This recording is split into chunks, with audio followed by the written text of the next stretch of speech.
Morning students. अपने civics का chapter पहला पावर शेयरिंग इसको शुरू किया हुआ है। इसका एक पार्ट मैंने सेल्फ वीडियो भेजी है और उसी का मैंने ये आपको एक लिंक भी भेजा हुआ है, आपने वो देखा होगा।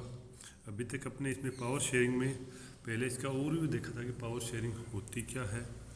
फिर अपने इसमें दो एग्जांपल देखे थे, बेल्जियम एंड श्रीलंका में। ये वहाँ का जो कम्युनिटी थी, जो वहाँ की पॉपुलेशन थी, वो किस प्रकार से अलग अलग रीजन में और अलग अलग लैंग्वेज बोलने वाली थी और दोनों कंट्री में उनकी संख्या कितनी कितनी थी।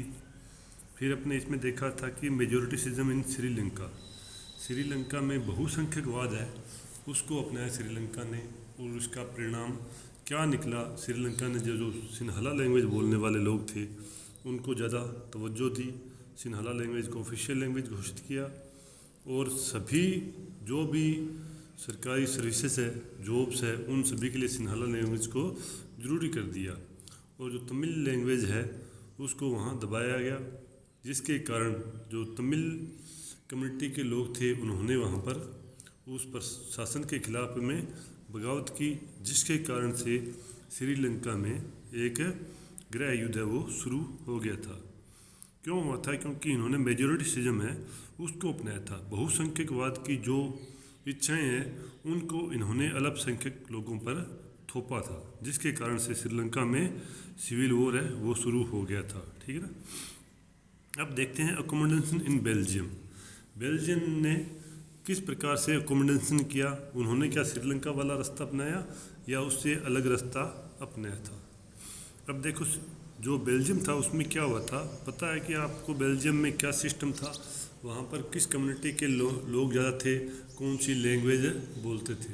जैसे आपने देखा था कि बेल्जियम के पूरे जो बेल्जियम कंट्री है उसके अंदर 59% लोग थे वो डच बोलने वाले लोग थे, डच स्पीकर्स थे और 40% जो पॉपुलेशन थी बेल्जियम की वो बोलती थी फ्रेंच लैंग्वेज और बाकी लोग थे वो जर्मन लैंग्वेज बोलते थे। ठीक है ना। और बाद में इसमें भी देखा था अपने जो बेल्जियम की कैपिटल थी ब्रुसेल्स, उसमें पूरे कंट्री का उल्टा था। वहाँ पर फ्रेंच लैंग्वेज बोलने वाले जो पीपल थे वो 80% थे, जबकि डच लैंग्वेज बोलने वाले लोग हैं 20% ही थे। ठीक है। तो बेल्जियम ने किस प्रकार का रास्ता अपनाया, क्या इसने भी मेजोरिटीसिज्म है उसको अपनाया या उससे कोई अलग रास्ता अपनाया, अब उसको अपना इसमें देखते हैं। The Belgium leaders took a different path. अब देखो बेल्जियम के जो लीडर्स थे उन्होंने एक अलग रास्ता चुना। जैसे श्रीलंकन लीडर्स है उन्होंने तो मेजोरिटीसिज्म का रास्ता है वो अपनाया, लेकिन बेल्जियम लीडर्स ने ऐसा नहीं किया था, उन्होंने एक अलग रास्ता अपनाया। They recognise the extent of regional difference and cultural diversities. उन्होंने ये अनुभव किया था कि जो रीजनल डिफरेंस है, क्षेत्रीय विविधताएँ हैं, कल्चरल विविधता है, उन सभी को स्वीकार कर लिया उन्होंने। ये अपने देश के अंदर अलग अलग रीजनल में विभिन्नताएँ हैं, लोगों का कल्चर है वो अलग अलग है, उसको उन्होंने स्वीकार किया था।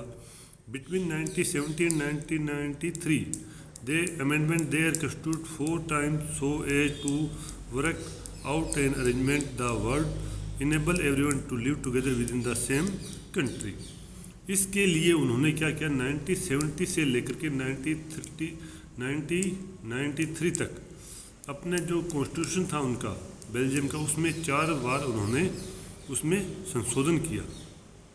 क्यों किया? उन्होंने इस प्रकार का अरेंजमेंट किया कि सारे धर्मों के लोग, सारी कम्युनिटी के लोग सभी एक साथ मिल कर के अपने देश में रह सके, उसी सेम कंट्री में एक साथ मिलजुल करके रह सके। इसीलिए उन्होंने 4 बार इसमें संशोधन किया था। They arrangement they worked out it different from any other country and is very innovative. ये जो अरेंजमेंट था किसी भी अन्य देश से अलग था, किसी भी देश ने आज तक ऐसा नहीं किया था और ये बड़ा ही इनोवेटिव था आइडिया उनका जो उन्होंने जो किया था। Here are some of the element of the Belgium model. जो बेल्जियम मॉडल था उसके कुछ एलिमेंट्स, कुछ तत्व है वो अपने देखते हैं कि उन्होंने अपने कॉन्स्टिट्यूशन में क्या किया था कि सभी धर्मों के लोग, सभी लैंग्वेज बोलने वाले लोग हैं वो एक साथ रह सके। अब देखो Constitution prescribes that the number of Dutch and French speaking ministers shall be equal in the central government। अब जो बेल्जियम का संविधान है उसमें इस बात को स्पष्ट बताया गया था कि जो सेंट्रल गवर्नमेंट है उसमें जो मिनिस्टर्स होंगे, डच लैंग्वेज बोलने वाले और फ्रेंच लैंग्वेज बोलने वाले लोग हैं, उनकी संख्या इक्वल होगी। यानी जितने मिनिस्टर बनेंगे उनमें से आधे फ्रेंच लैंग्वेज बोलने वाले लोग बनेंगे और आधे डच लैंग्वेज बोलने वाले लोग बनेंगे। यानी दोनों को इक्वल दे दी पावर, जो इनकी पावर शेयरिंग वो इक्वल होगी। भी डचेस थे उनको भी इक्वल कर दिया, फ्रेंचेज है उनको भी इक्वल कर दिया। उनकी जो पॉपुलेशन है उसका उन्होंने ध्यान नहीं रखा, किसी प्रकार का मेजोरिटीसिज्म या माइनॉरिटीसिज्म है वो नहीं अपनाया। दोनों की संख्या है इक्वल कर ली सेंट्रल गवर्नमेंट में जो मिनिस्टर बनते हैं उनकी। Same special law require the support of majority of member from each linguistic group. इसी प्रकार से स्पेशल कानून बनाया कि वहाँ पर जो मेजोरिटी के मेंबर है फ्रॉम ईच लिंग्विस्टिक ग्रुप, जो भाषाई समूह के लोग हैं, उनको वो सपोर्ट कर सके। Thus no single community can make decision alternately. तो इससे इसका परिणाम क्या निकला कि कोई भी सिंगल कम्युनिटी है, कोई सिंगल जो उनका समाज है, चाहे वो फ्रेंच है चाहे वो डच है, वो अकेला डिसीजन नहीं ले सकता किसी भी प्रकार का। दोनों जो कम्युनिटी है साथ मिलकर ही कोई डिसीजन है वो लेंगे, ठीक है ना। Many power of the central government have been given to state government of the two region of the country. बहुत सारी जो पावर्स थी यानी सत्ता है उसका बंटवारा इस प्रकार से किया है कि सेंट्रल गवर्नमेंट ने सारी पावर अपने पास में नहीं रखी, बहुत सारी पावर है उसने स्टेट गवर्नमेंट जो प्रांतीय सरकारें थी उनको दे दी। Two region of the country, दो कंट्री के दो अलग अलग रीजन थे उनमें उन्होंने बांट दी। The state government are not subordinate to the central government. जो स्टेट गवर्नमेंट है वो सेंट्रल गवर्नमेंट के अधीन कार्य नहीं कर रही थी, उसको पूरी तरह से स्वतंत्र किया हुआ था कि वो पूरी तरह से स्वतंत्र, जो उसको अधिकार दिए गए हैं उन अधिकारों का वो पालन करेगी। उस पर सेंट्रल गवर्नमेंट का किसी प्रकार का कोई दबाव नहीं रहेगा। Brussels has a separate government in which both the communities have equal representation. अब ब्रुसेल्स जो इसकी कैपिटल है बेल्जियम की, उसमें क्या किया कि वहाँ पर जो सेपरेट गवर्नमेंट बनेगी, संयुक्त सरकार बनेगी, इसमें which both the community have equal representative. यहाँ पर जो प्रतिनिधि होंगे दोनों कम्युनिटी के इक्वल होंगे। जैसे स्टेट में किया ना उन्होंने भी इक्वल लीडर्स रखे उन्होंने सेंट्रल गवर्नमेंट के अंदर, वैसे ब्रुसेल्स के अंदर जो गवर्नमेंट बनेगी उसमें दोनों कम्युनिटी के जो प्रतिनिधि होंगे वो बिल्कुल इक्वल होंगे। यानी ब्रुसेल्स में फ्रेंच लोग हैं वो 80% है और डच है वो 20% है, लेकिन यहाँ पर जो प्रतिनिधि आएंगे वो दोनों के इक्वल आएंगे, एक समान आएंगे। The French speaking people accepted equal representation in Brussels because the Dutch speaking community has accepted equal representation in the central government। वही बात आ गई। अब फ्रेंच स्पीकिंग लोग थे, जो फ्रेंच भाषा बोलने वाले लोग थे, उन्होंने ब्रुसेल्स के अंदर इक्वल रिप्रेजेंटेशन, समान प्रतिनिधित्व है, उसको स्वीकार किया था। क्यों किया था? Because the Dutch speaking community, जो डच लैंग्वेज बोलने वाला समाज था, उसने भी समान प्रतिनिधित्व स्वीकार किया था सेंट्रल गवर्नमेंट में। जो केंद्र सरकार बनी थी उसमें उन्होंने समान प्रतिनिधित्व है उसको स्वीकार किया। इसीलिए फ्रेंच कम्युनिटी ने भी ब्रुसेल्स में जो गवर्नमेंट बनी थी उसमें समान प्रतिनिधित्व का विचार था, उसको स्वीकार किया था, ठीक है। फिर देखो, apart from the central and the state government there is a third kind of government. अब देखो, सेंट्रल गवर्नमेंट और स्टेट गवर्नमेंट के अलावा एक तीसरी गवर्नमेंट भी थी यहाँ पर। कौन सी थी वो? The third government, this community government is elected by the people belonging to the one language community। तीसरी सरकार थी कम्युनिटी गवर्नमेंट, सामुदायिक सरकार थी, जिसको कौन चुनते थे? People belonging to one language community. जो एक लैंग्वेज बोलने वाले लोग थे, एक भाषा बोलने वाले लोग थे, वो इस गवर्नमेंट को चुनते थे। जो सामुदायिक सरकार है उसका चुनाव सेम जो लैंग्वेज बोलने वाले लोग हैं वो उस सरकार का चुनाव करते थे। जैसे डच लैंग्वेज बोलने वाले लोग हैं वो सामुदायिक सरकार चुनेंगे, सिर्फ डच बोलने वाले लोग चुनेंगे। इसी प्रकार से फ्रेंच बोलने वाले अलग कम्युनिटी गवर्नमेंट चुनेंगे, जर्मन स्पीकर्स है वो भी अलग अपनी कम्युनिटी गवर्नमेंट चुनेंगे। No matter where they live, ये मैटर नहीं करता है कि वो कंट्री में रह कहाँ रहे हैं, ब्रुसेल्स में रह रहे हैं, वेलोनिया रीजन में रह रहे हैं या दूसरे रीजन में रहे हैं, वो कोई मैटर नहीं करता है। उनकी लैंग्वेज के आधार पर वो उस कम्युनिटी गवर्नमेंट है उसका चुनाव करेंगे।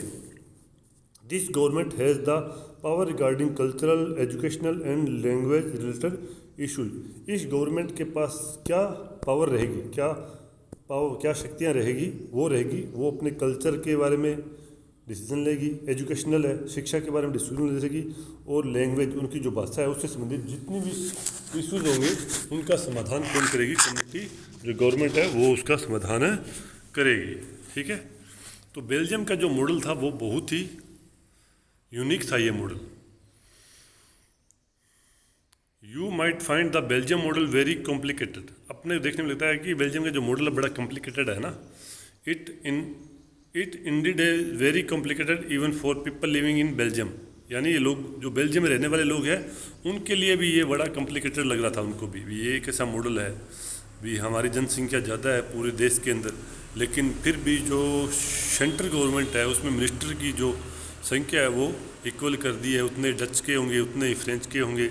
इसी प्रकार ब्रुसेल्स के अंदर, यानी वहाँ पर फ्रेंच लैंग्वेज बोलने वाले 80% लोग हैं, लेकिन वहाँ पर जो रिप्रेजेंटेटिव आएंगे, प्रतिनिधि चुनकर आएंगे, वो दोनों के इक्वल होंगे, डच और फ्रेंच के।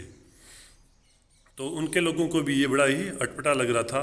But these arrangement have worked well so far. लेकिन जो अरेंजमेंट किए थे ये बहुत ही अच्छे किए और बहुत ही अच्छा कार्य इन्होंने किया। They help to avoid civic terrific between the two major community and a possible division of the country और ऑन लिंग्विस्टिक लाइन्स। अब जो ये इन्होंने बंटवारा किया था, इन्होंने इसको सहायता की थी कि वहाँ पर जो गृह युद्ध है, सिविल वार जो है, वो उसको अवॉइड कर दिया उन्होंने। किन के बीच में दो मेजर कम्युनिटी रहती थी वहाँ, उन दोनों के बीच में कोई भी किसी प्रकार का सिविल वॉर नहीं हुआ। और possible division of the country on linguistic line, अगर ऐसा होता तो ये पक्का था कि उस कंट्री का भाषा के आधार पर विभाजन हो जाता। ये संभावना थी, अगर ऐसा होता, सिविल वॉर होता उन आपस में दोनों कम्युनिटी के बीच में, तो ये संभावना बनती थी कि वहाँ पर बेल्जियम का भाषा के आधार पर डिवीज़न हो जाता। When many country of Europe come together to form the European Union. अब देखो, जब कई देशों ने, यूरोपियन कंट्री के कई देशों ने, यूरोपियन जो कंट्रीज थी उन्होंने मिलकर के एक साथ आकर के यूरोपियन यूनियन का निर्माण किया। एक संगठन बनाया उन्होंने, यूरोपियन यूनियन। उसका हेडक्वार्टर के लिए उन्होंने चुना किसके? ब्रुसेल्स को। Brussels was chosen as its headquarter. अब एक छोटा क्वेश्चन बनता है आपका, यूरोपियन यूनियन का हेडक्वार्टर कहाँ है? ब्रुसेल्स में है। ब्रुसेल्स कहाँ? बेल्जियम में। तो देखो, इनका जो सरकार बनाने का तरीका था उसी के कारण यूरोप की कंट्री ने एक साथ मिलकर के अपना यूनियन बनाया और उसका हेडक्वार्टर चुना था उन्होंने ब्रुसेल्स को। ठीक है, what do we learn from these two stories of Belgium and Sri Lanka. अपने देखो दो स्टोरी देखिए अब, श्रीलंका की और बेल्जियम की। इससे अपने को क्या सीख मिली है? Both are democracies. अब दोनों देशों के अंदर क्या डेमोक्रेसी है, यानी लोकतंत्र है दोनों के अंदर। Yet they dealt with the question of power sharing differently. लेकिन वहाँ पर जो पावर शेयरिंग का क्वेश्चन था, यानी सत्ता के बंटवारे का मामला था, उसमें दोनों में विविधता थी, अलग अलग थे वो।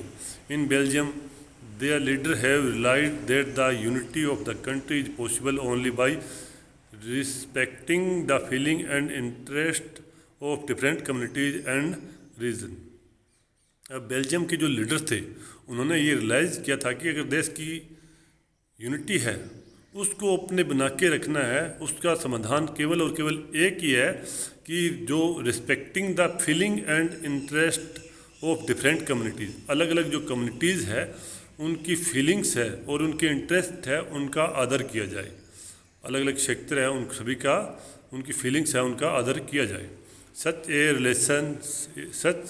ए relation result in mutually accepted arrangement for sharing power.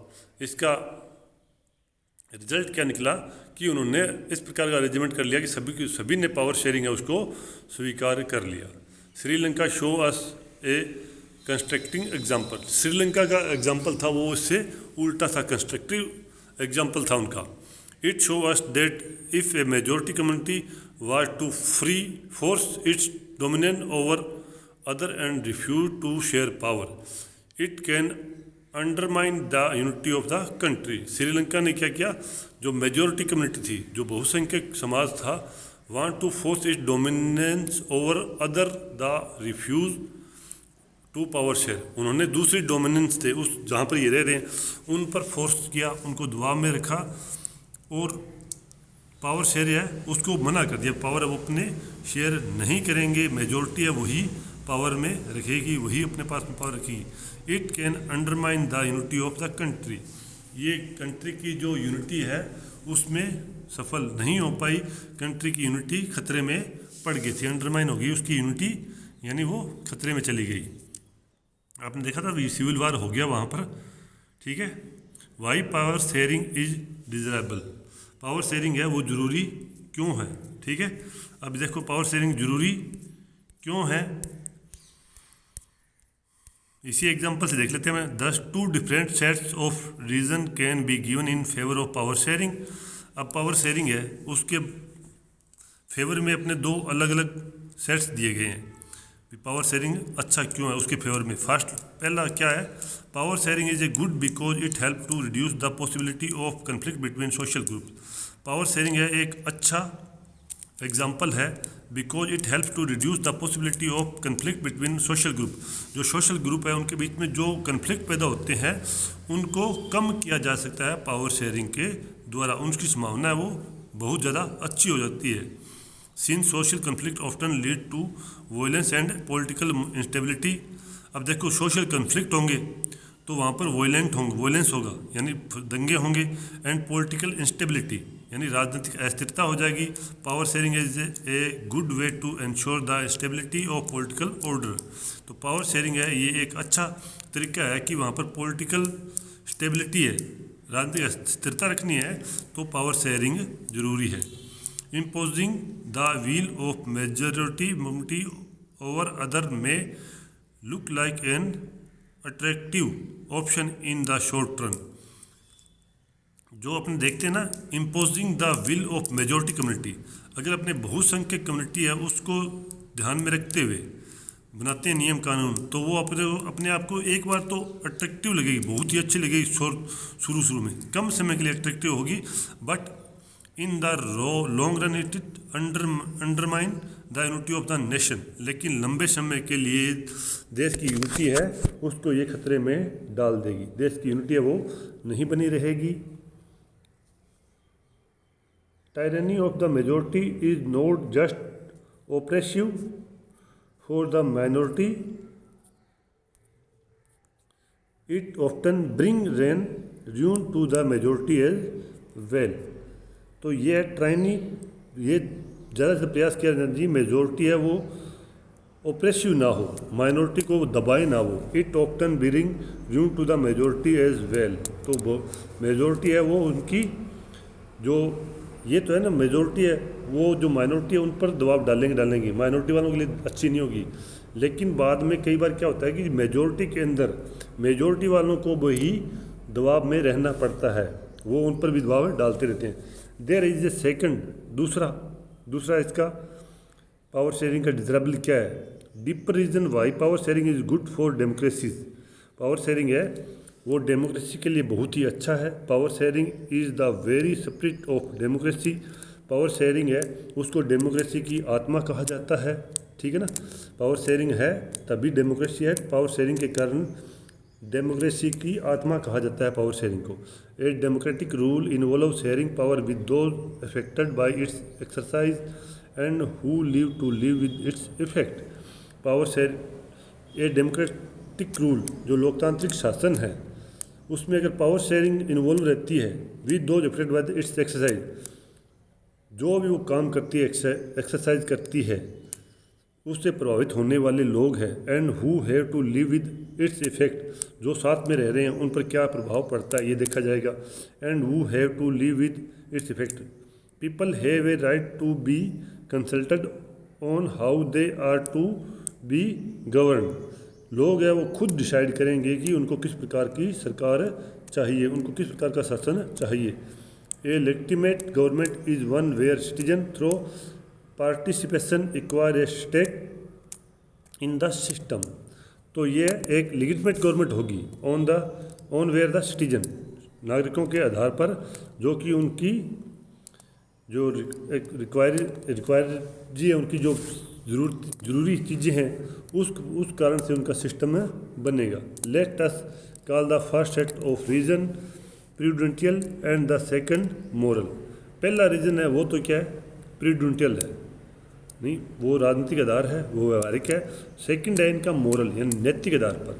पहला रीजन तो है राजनीतिक है और दूसरा है मोरल है, वो है यानी नैतिक आधार पर। दोनों रीजन है ये पावर शेयरिंग में होने चाहिए, इसी कारण पावर शेयरिंग है वो ज़रूरी है। While prudential reason stress that power sharing will bring out better outcomes, moral reason emphasis the very act of power sharing is valuable. जो प्रूडेंशियल रीजन है वो क्या करेगा, पावर शेयरिंग के कारण जो स्ट्रेस है वो कम हो जाएगा, बट अदर आउटकम्स है उसके वो बहुत अच्छे होंगे। मोरल रीजन क्या होगा, ये मोरल रीजन के क्या परिणाम निकलेंगे, very act of power sharing is A valuable. तो जो पावर शेयरिंग है वो बहुत ज़्यादा कीमती हो जाएगी, बहुत ज़्यादा वैल्यूएबल हो जाएगी अगर मोरल रीजन को भी ध्यान में रखा जाता है। तो आज के लिए अपने इतना ही पढ़ेंगे। कल की जो क्लास होगी वो होगी फॉर्म ऑफ पावर शेयरिंग, यानी पावर शेयरिंग के क्या क्या तरीके हो सकते हैं। Thank you, have a nice day.